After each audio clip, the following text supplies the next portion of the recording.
Hola, soy Luis Vargas Santiago, uno de los curadores de esta exposición. Hola, soy Dafne Cruz, la otra curadora de la exposición. Estamos muy contentos de contarles de esta muestra, El Corsito, montajes y escenas del México moderno. Dafne, ¿por qué nos cuentas un poquito de la semblanza de este señor tan importante?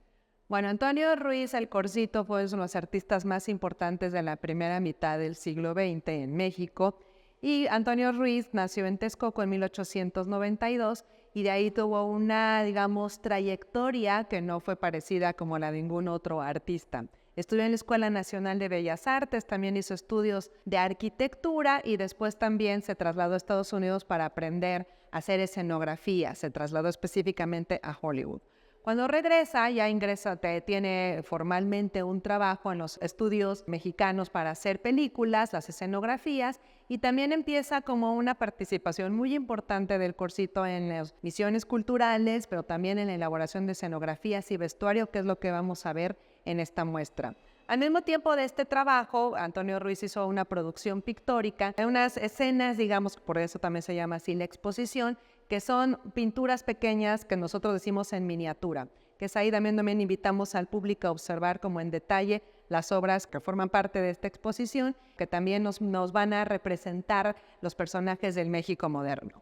En la muestra, y esto quizá es una de las características que distingue esta exposición de otras que se han hecho del Corsito, hacemos énfasis en las relaciones que este artista tuvo con el teatro, la danza, la arquitectura, el cine y la educación.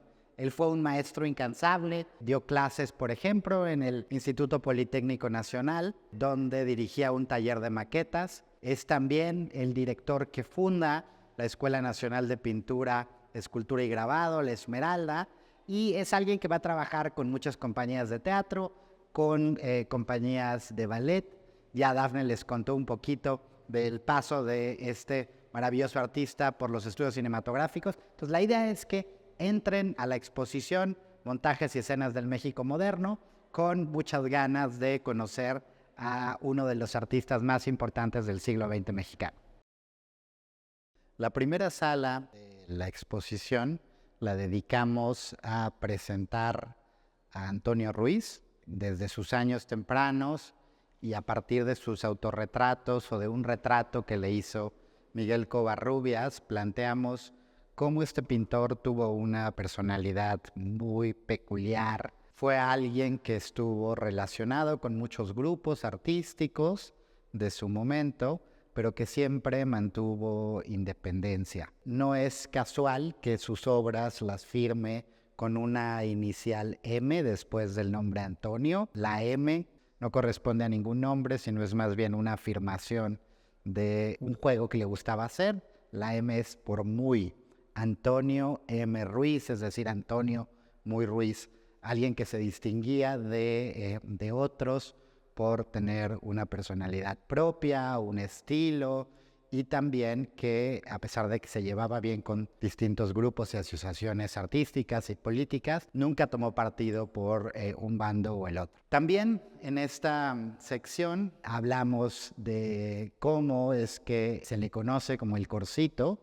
Este es un apodo, un sobrenombre que creemos le puso uno de sus maestros en la Academia de San Carlos, Saturnino Herrán, quien por su parecido con un torero español que era famoso en la época, al que llamaban el Corso, le empezó a decir el Corso o el Corsito. Desde ese momento, Ruiz adoptó este sobrenombre y sus amigos hasta su muerte se referían a él como el Corsito. Y de hecho vamos a encontrar, los invito a que observen con detalle, muy cerca de unas piezas que se llaman Indolandia, Indivisa y Libre, hay unos versos de un poema que escribió Ruiz y que firma justo como el Corsito en 1952 o 54. Uno de los aspectos más importantes que quisimos destacar en esta exposición son las propias autorrepresentaciones de Antonio Ruiz el Corsito. La exposición, como lo pueden ver aquí, inicia con 3 representaciones de Antonio Ruiz. 2 de ellas son autorretratos, uno muy temprano, el más pequeñito, que es cuando estaba estudiando en la Escuela Nacional de Bellas Artes, y el de abajo, el dibujo de abajo, es una caricatura que le hizo su amigo muy cercano, Miguel Covarrubias, que como también se puede saber, él era un dedicado caricaturista. Del otro lado tendríamos a tener un autorretrato de Antonio Ruiz, pero en una época de madurez. Pero sí queríamos ver, sobre todo, invitar al público a que se acercaran a la vida de este artista, pero también visualizándola a él como es su persona. Entonces, por eso la importancia de tener estos autorretratos, que después, bueno, también se visualizará de una manera mucho más satírica con el autorretrato, donde se ve como un guajolote, pero bueno, también queríamos como destacar estos dos aspectos de la autorrepresentación del artista y en otro donde ya ironiza esta representación del pintor. La sección también nos presenta un autorretrato muy famoso de Ruiz. Se llama autorretrato, pero en realidad no necesariamente es su autorretrato. Es una pintura donde aparece un guajolote pintor y está representando en dos lienzos su imagen, pero en realidad es una imagen distorsionada. En una aparece un pavo real, en otra aparece un pájaro multicolor.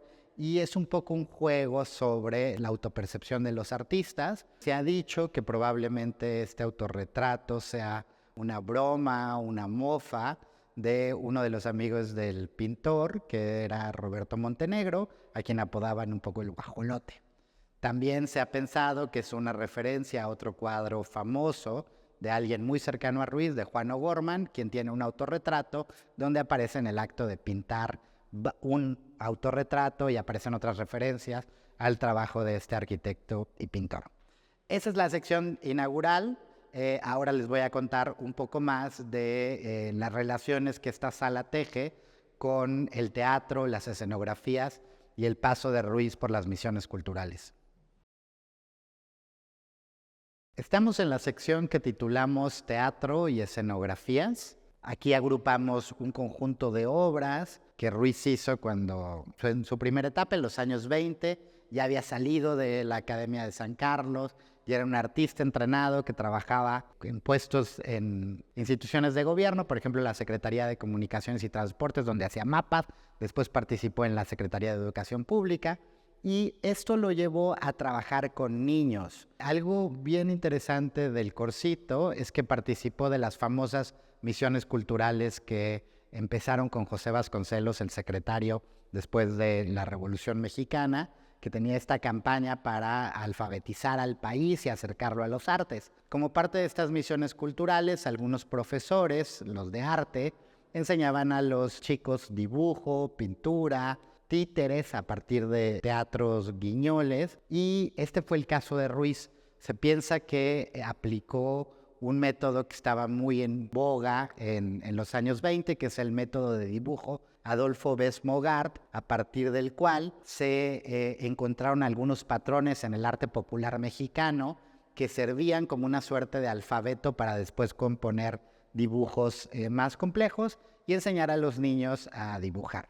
Él utilizó parte de este método para enseñar a los niños a hacer pequeñas escenografías donde después los niños preparaban obras infantiles. Tenemos algunas fotografías que dan cuenta de esta labor de Ruiz, trabajando con niños y jóvenes, enseñándoles un poquito de este mundo del teatro. Y también hay una obra en particular, se llama Títeres, que viene de la colección FEMSA, donde aparece un maestro enseñándole a dos niños cómo hacer teatro guiñol. Aparecen con un teatrino y los niños están moviendo a los títeres. Ahí hay un secreto que todos deben de encontrar.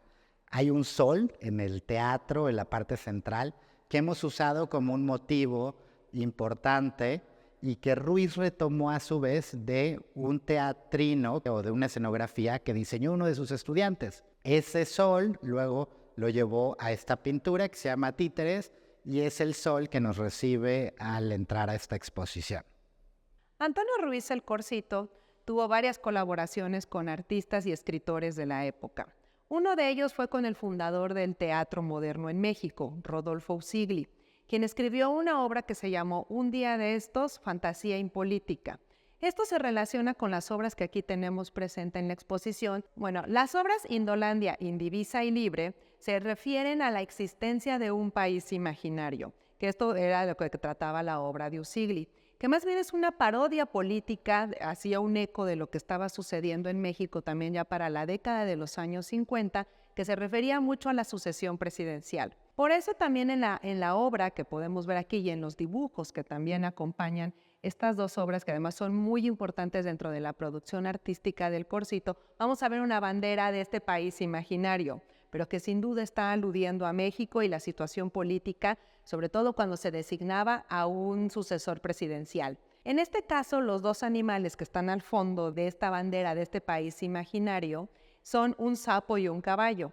Pero estos son símbolos justamente de ese poder político y de esa sucesión, cuando también el poder de uno sobre el otro, eso es lo que quiso representar Antonio Ruiz con esta obra, y sobre todo haciendo esta ironía política de cómo se elige el sucesor. Entonces, bueno, presidencial, que es una cuestión que prevalece hasta nuestros días.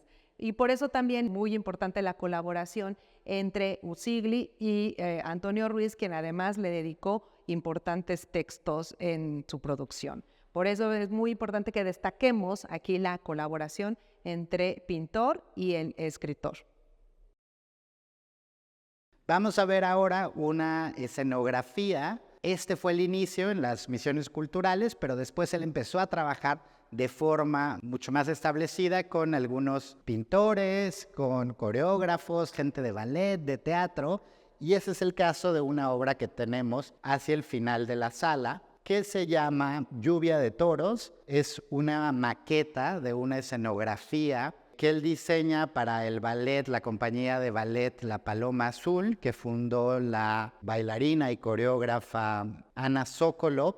Es una de las compañías más importantes que revolucionaron la danza en México. Y lo que es muy importante de esta maqueta es que nos deja ver el entendimiento de varias disciplinas que tenía el Corcito. Conocía de arquitectura, por eso es capaz de diseñar un espacio con tridimensionalidad, donde se suceden planos, donde se encuentran una variedad de figuras que están en la escenografía, elementos que van a acompañar toda la puesta en escena de los bailarines y que en este caso además se relaciona con temas un poco de la tauromaquia, de España y otros elementos. Vamos a ver, por ejemplo, hay un cello y algunos otros elementos que nos recuerdan a los toros. Es bien interesante ver cómo en este diseño de maquetas tridimensionales podemos ver el juego de luces, cómo las habilidades pictóricas de Ruiz, su capacidad para hacer cosas muy esquemáticas que acompañan pero no distraen la atención de los otros elementos de la danza, están bastante bien logrados. Entonces, bueno, con eso cerramos. Hay otras piezas por aquí que les invito a ver con cuidado. Ruiz es alguien a quien debemos observar de cerca. Cada detalle siempre nos va a contar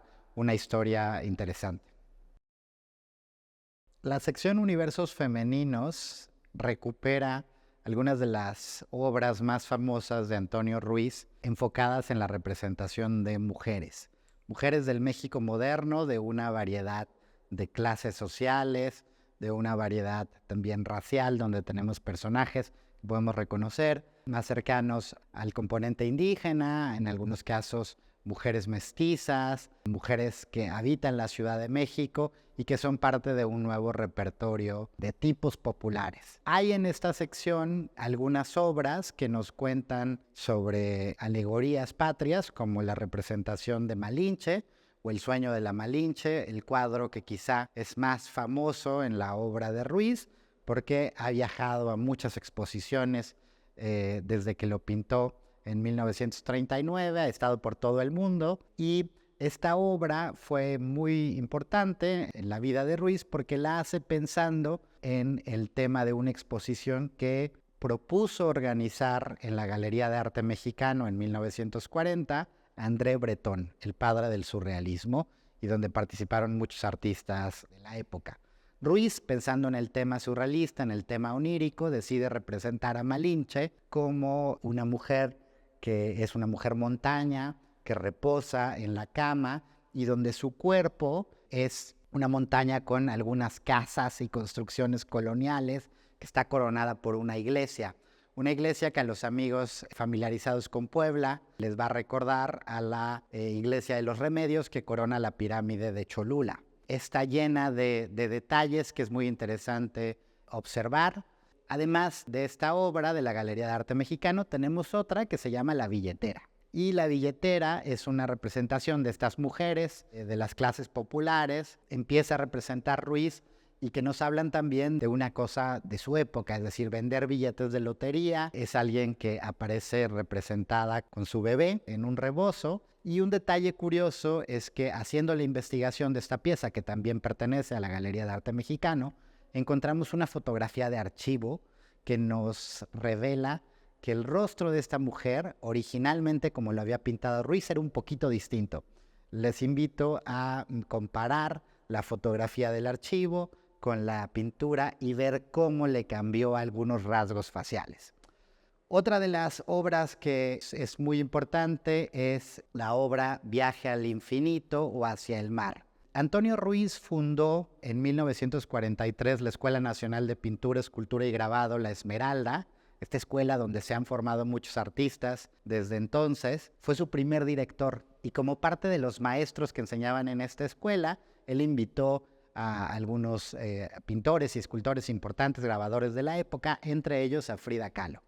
Frida Kahlo, para esta época, ya estaba sufriendo cada vez más de los males que tenía por el accidente que tuvo en el tranvía. La columna ya no le funcionaba muy bien, tenía que estar a veces en silla de ruedas, postrada, y esto afectó mucho, digamos, su labor como maestra dentro de la Esmeralda. Ruiz le tenía mucho aprecio, valoraba mucho la obra de Frida, entonces encontró maneras de cómo ayudarle para que pudiera seguir formando a sus alumnos. Junto a esta obra, que es un homenaje que le hace Ruiz cuando Frida muere, tenemos cartas que ellos intercambiaban donde Frida le decía, en un estilo muy cariñoso y también muy creativo de la pintora: cuate de mi corazón, la verdad es que ya no puedo seguir dando clases, estoy sufriendo, le cuenta de su enfermedad, y Ruiz la va siempre a animar y va a encontrar maneras para que ella pueda seguir siendo maestra.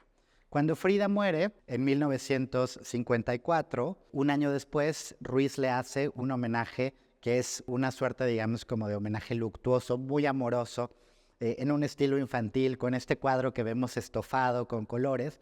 Y es muy bonito porque lo que aparece es un océano con barcos de papel en colores pastel, y lo que vemos es a una tortuga que va nadando, jalando una cuerda donde está una tabla con el cuerpo muerto de Frida, llevándola hacia el horizonte, hacia el más allá, al infinito. Y esta es la manera en la que Ruiz se despide de su amiga, una de las personas más importantes en su vida amistosa y en su vida también profesional. Dentro del carácter interdisciplinario de la obra de Antonio Ruiz el Corcito, vamos a ver esta participación que tuvo en la elaboración de escenografías y diseño de vestuario. Para él era muy importante también conocer en su totalidad de qué trataba la obra teatral, pero al mismo tiempo hacer este tipo de obras, lo cual sí nos habla de un carácter interdisciplinar. Él en 1943 participa con las hermanas Campobello, las famosas Nelly y Gloria Campobello, en la creación del Ballet de la Ciudad de México. Más bien ellas lo invitan al lado de otros artistas como José Clemente Orozco, Roberto Montenegro, para hacer escenografías y diseño de vestuario. También parte de este ballet, un intelectual sumamente, digamos, relevante para la época fue Martín Luis Guzmán. Entonces el ballet dura de 1943 a 1945 y Antonio Ruiz hace los diseños de vestuario de Fuensanta, que eran como escenas típicas del México, digamos, rural de aquel entonces, y eso es lo que también podemos ver en la exposición de esta parte. También quisimos complementar, ¿no?, con una proyección para ver sobre todo en detalle los colores que hizo Antonio Ruiz para la elaboración de estos diseños y al mismo tiempo la pincelada de la acuarela, que también nos puede hablar mucho más en detalle de la técnica utilizada por el artista. También tenemos aquí dos ejemplos también de diseño de vestuario que hizo para Don Lindo de Almería. Esta fue una obra de José Bergamín, que fue uno de los escritores exiliados en México en la década de los años 50. Dentro de la creación de Ruiz, la arquitectura, la danza y el teatro tuvieron papeles muy importantes. Ya vimos en otras secciones cómo esto determinó su manera de entender el espacio, la idea de la representación como una suerte de escena teatral, donde los personajes son parte de un libreto. Y si tomamos esa idea en cuenta, cuando observamos los cuadros que nos acompañan en esta sala, veremos que en realidad se tratan de otro tipo de personajes de la vida cotidiana de un México moderno que estaba cambiando, que hacia finales de los años 30, cuando ya el país estaba como mostrando mucha más estabilidad, recibió a muchos habitantes que antes vivían en otros estados o en el campo. La capital, la Ciudad de México, los empezó a recibir y empezó a ver una migración del campo a la ciudad y una transformación de costumbres de campesinos, pasaron a obreros o de pronto aparecieron, digamos, como otros personajes de la ciudad, algunos de los cuales daban cuenta de una vida todavía con tradiciones populares muy importantes. Aparecen también o se refuerzan algunas cosas y espacios que ya existían, como por ejemplo las pulquerías. Aparecen también escenas de este México tradicional, como las de una serenata que vamos a ver por allí, o esto que es a un vendedor de leche echando novio en ese pórtico. Estos personajes que le interesaban mucho a Ruiz, a veces también eran presentados con sentido del humor. En alguna de las secciones de esta sala tenemos personajes más bien de urbanos y algunos relacionados con el espectáculo. Está el actor Chucho Vibriesca y les quiero contar un poquito de este cuadro que también a lo mejor lo han visto porque es un cuadro famoso que ha aparecido en libros de texto, que ha sido difundido en otros materiales, soportes. Se llama La Soprano o La Cantante de Ópera.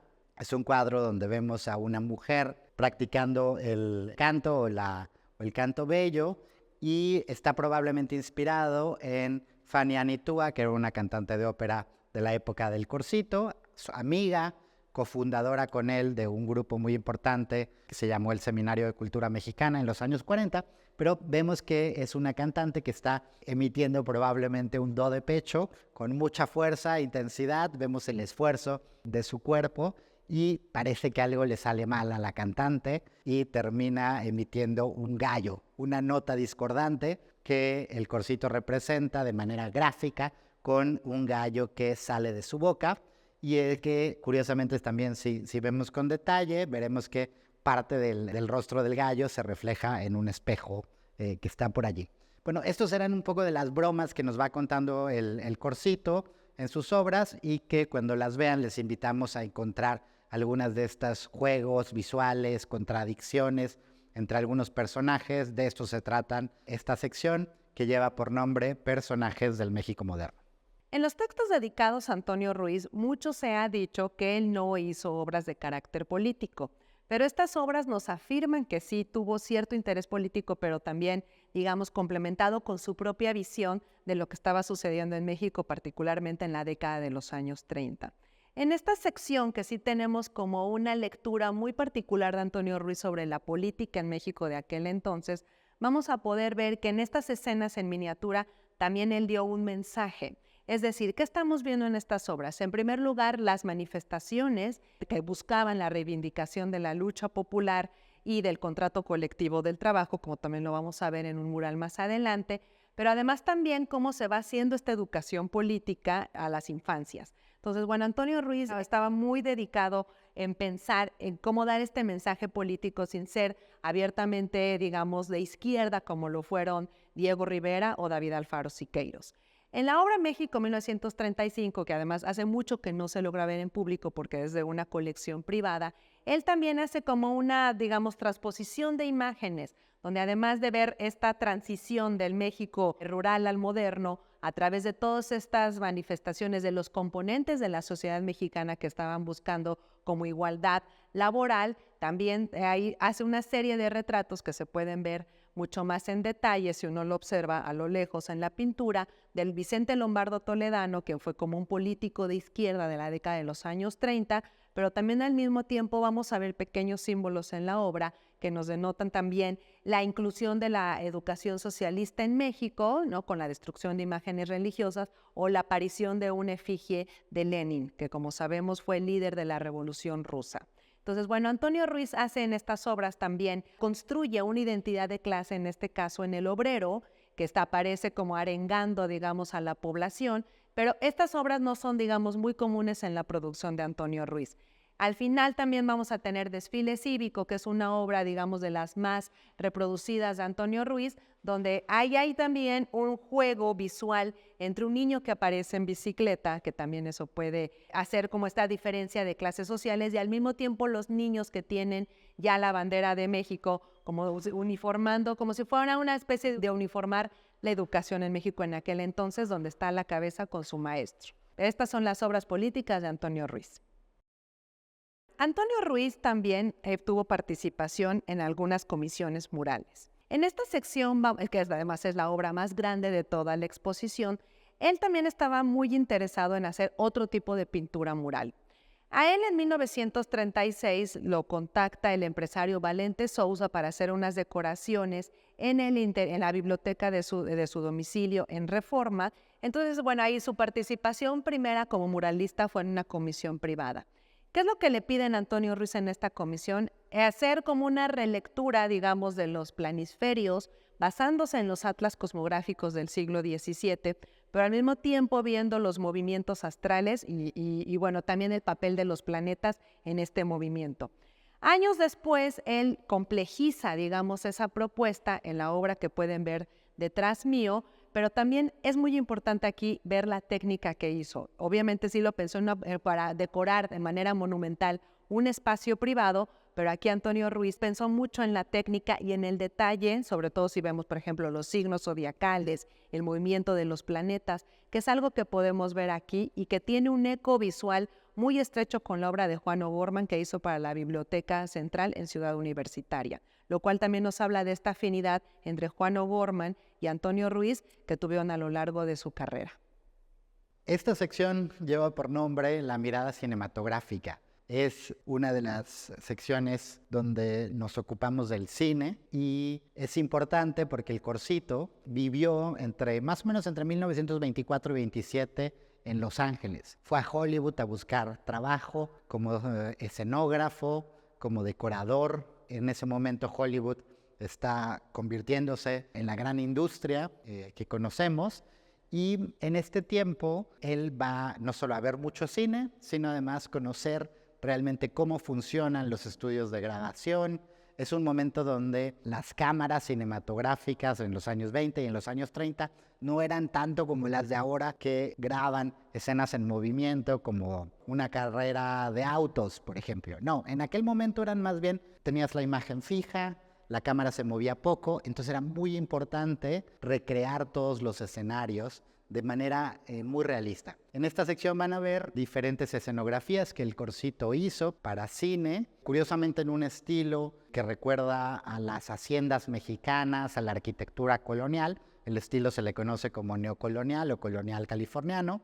De eso van a ver algunos bocetos. Y van a encontrar también esta pintura que es mi favorita en la exposición. Se llama El Verano y lo que representa es a dos paseantes de la clase popular, probablemente campesinos que han migrado recientemente a la Ciudad de México, están dando un paseo dominical. Él está vistiendo un overol que nos da la pista de que es un obrero, pero todavía tiene un sombrero que nos recuerda más el campo. Ella con un rebozo, pero con zapatitos de tacón, muy arreglada, y se paran frente a un aparador de una tienda comercial. Una tienda comercial en el centro histórico, probablemente de la Ciudad de México, donde tenemos a tres maniquíes que nos hablan del turismo de playa. Algo que empezaba también a tomar mucha fuerza en el México moderno. Acapulco era un destino que empezaba a despuntar, ya había una carretera desde la Ciudad de México hacia Acapulco, y también nos habla de toda la importación de productos probablemente norteamericanos, de nuevos hábitos y costumbres, de usar traje de baño, las gorras de nadadores, estos cuerpos atléticos, y vemos el contraste que hay entre grupos sociales. La gente que podía acceder al turismo probablemente era gente de una clase social más acomodada, que además aquí están representados como en el cuerpo de los maniquíes como personas rubias, y el contraste con las clases populares de la Ciudad de México. Es un comentario crítico del Corsito sobre el choque de clases. Si observan estos aparadores, esta idea de ver, del consumo de los tiempos modernos, podrán encontrar también relaciones con otra obra que está a la derecha, que es una carta que está ilustrada como si fuera un cómic. Son cartas que le escribía el Corsito a quien era en ese entonces su prometida, la señora Mercedes o Mechita, y él está contando en una carta que va fragmentando en diferentes cuadros de una historieta, un poco como es la vida en los Estados Unidos, y algunas de estas escenas del cómic nos van a recordar este consumo de aparadores en tiendas comerciales de una manera semejante a como lo hace la pintura El Verano. También en esta sala tenemos 2 películas donde el Corsito participó diseñando escenografías. Una de ellas es Vámonos con Pancho Villa, de Fernando Fuentes, una de las películas más importantes de los años 30 dedicada a la Revolución Mexicana, al tema de Pancho Villa, y otra más de tema urbano que se llama Las Mujeres Mandan, donde hay una representación de escenas del teatro de cabaret que le interesó también al Corsito en otras de sus obras. Así que bueno, esta es la mirada cinematográfica. Vemos un complemento con lo que habíamos visto en otras secciones. Pasa del teatro, la arquitectura, a las escenografías, los sets de cine, y así vamos entendiendo cómo el Corsito es alguien que está representando a un México en transformación, y donde los medios de comunicación como la publicidad, el cine, la radio, la fotografía van a ser muy importantes para definir un tipo de nueva visualidad. Esta obra fue hecha por Antonio Ruiz en 1935. Aquí tenemos la reproducción de un mural que lamentablemente está perdido, pero que gracias a la preservación de imágenes fotográficas en el archivo del artista podemos conocerlo en su detalle, aunque lamentablemente se perdió, creo que a principios de la década de los años 40 o a finales de esa década. Esta obra fue hecha en el mural de trabajadores cinematografistas, que además ellos se encargaban también de trabajar en las salas de cine proyectando las películas, que además, como saben, fue una forma de entretenimiento muy popular, sobre todo en esos años, que es cuando estaba empezando el cine en México. Entonces, bueno, Antonio Ruiz, seguramente gracias a Juan O'Gorman, que él había hecho el edificio de tipo funcionalista en la calle de Orozco y Berra, en la Colonia Guerrero, en la Ciudad de México, lo invita a pintar en el vestíbulo del edificio. Y bueno, ¿y qué es lo que se le pide que pinte? Pues el trabajo que hacían estos trabajadores de la industria cinematográfica. Como se puede ver aquí, los trabajadores están emplazados en cada uno de los extremos del mural, pero sobre todo es muy importante ver que al centro, ahí está, digamos, convivencia entre tradición y modernidad. Al centro está la cabina de proyección, que de hecho en una arquitectura funcionalista muy moderna para la época, y también uno de los trabajadores está iluminando, digamos, el set cinematográfico, donde ahí podemos ver cosas que vimos previamente en la exposición, como los sets con la arquitectura neocolonial. Del otro lado vamos a poder ver un trabajador que está iluminando o está tomando en la cámara a un grupo de trabajadores, se puede ver porque tienen levantado el puño, lo cual quiere decir que es el símbolo de la lucha. Entonces también ahí es muy particular porque no sabemos si además esos son actores, ¿no? Se está filmando una película o está haciendo alusión al propio mural y a los trabajadores del sindicato que ahí convivían en su edificio. Las escaleras que también podemos ver puede ser una lectura o también una resonancia de Sergei Eisenstein, que bueno, que como sabemos fue un importante director fílmico de esos años en el mundo.